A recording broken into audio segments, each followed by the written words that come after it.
isa dhugaa dubbachuuf har'amaa inni seetanii liiviin gala jechaan ture. Liivii galeen har'askii sinfaanaasa jedheen ture garuu naaf hin mijanne keessummaan natti xiqqoo baay'ata. Kanattiin badeen isiniin jedha. Mi'a sumaanii karaa kanaani jechuudha sheeriin godha. Saami beetasab kan jedhu subscribe godha daraa keessan. Saami beetasab kan jedhu sheer nan godha kanaani. Isin immoo karaa sana galaatti subscribe godha daraa keessan. Daraan garuu waan guddaadha ni beektu. Ashama hordoftoota tokko nagaanii fi jaalalli waaqayyo iddoo jirtan gola jirtanitti isiniif haa baay'atan. Nagaa keessanii ani nagaa kooti waaqayyoon haa eebbifamu. Walitti deebineen isiniin jedha.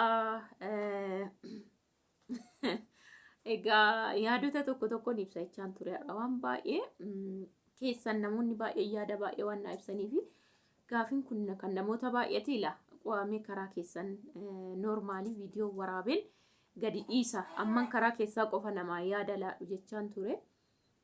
Gaafii wal fakkaata samoona ijoolleen nagaggaafachaa turti jechuudha.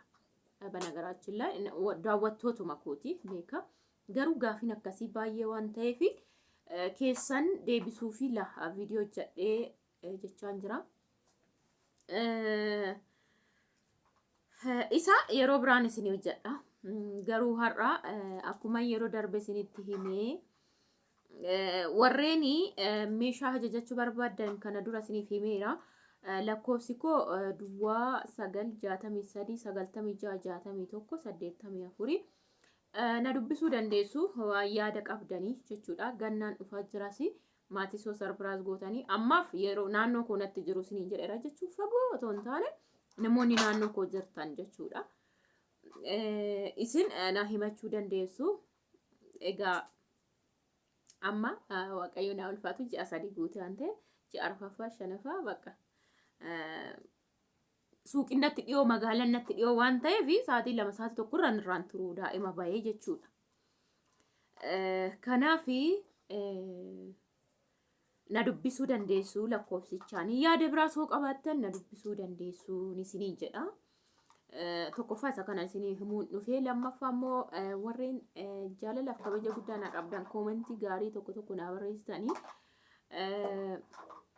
si dubbisuu barbaannallee lakkoofsa naa kennettanii lakkoofsa kun akkasuma isinii kenne yaada gaarii naaf qabdaniif galatooma. Kalee immoo kan viidiyoo xaalli walitti godhee isiniif gadhiise yaada bareedaa naaf qabdu. Eeyyee dhugaadha eebbifamaa isiniin jedha.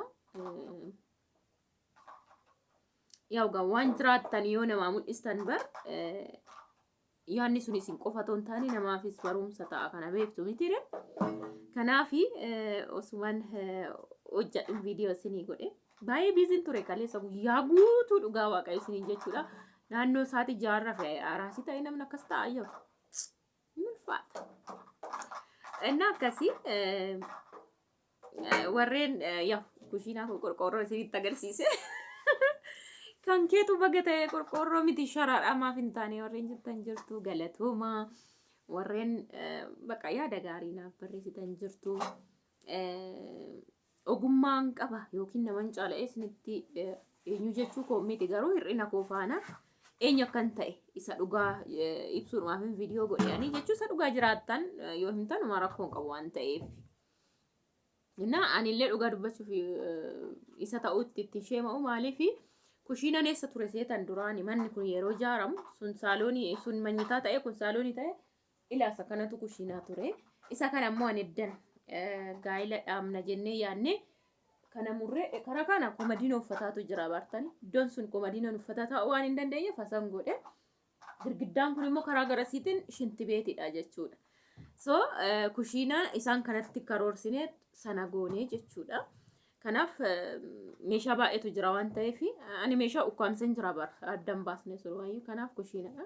Inshaallah haalata mijachuu akkaataa isaa didee malee ijaaruuf karoorsaa jirra. Inshaallah yoon ijaare immoo fata jedhee jiraadha ni ilaala.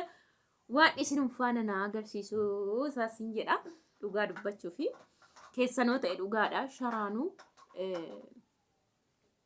isinitti guddaadha. Sharaan baqiidha jechuudha. Otoo mana namaa ta'e otoo mana namaa kireessitanii jiraattan ta'e maaltu daandiin irra deemtan rakkinaa fi walitti bu'iinsa isinitti uumaa deema jechuudha. Guyyaa guyyaadhaan dhugaa dubbachuufi jechuudha.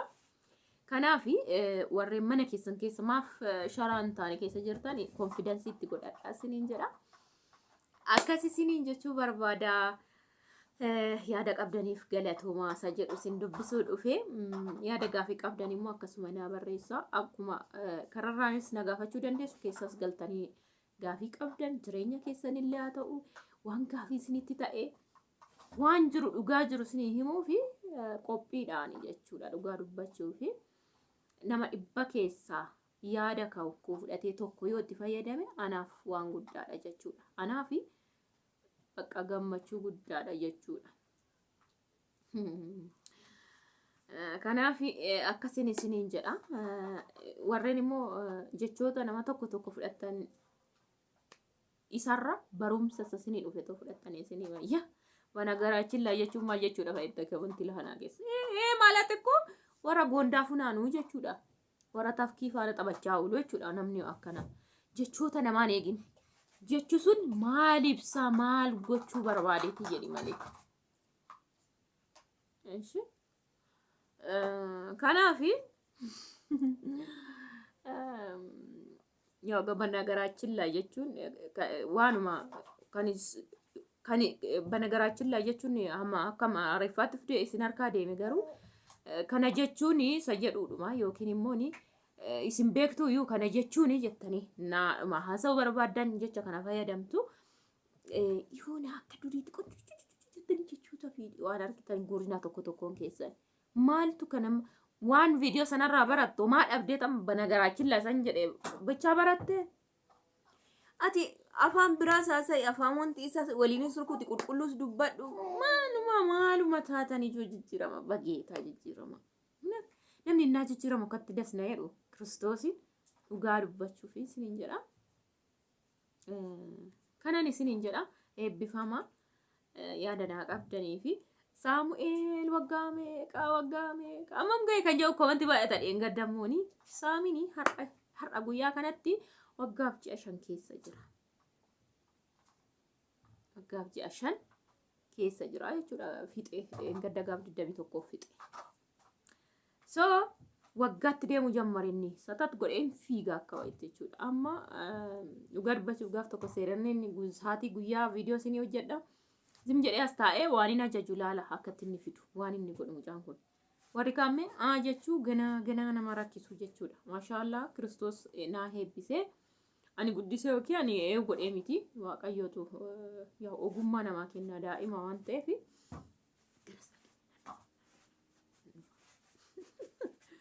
Kanaaf waggaa fi 5 innamma isheen dhalatte immoo waggaa 3 guyyaa 2 tafeera.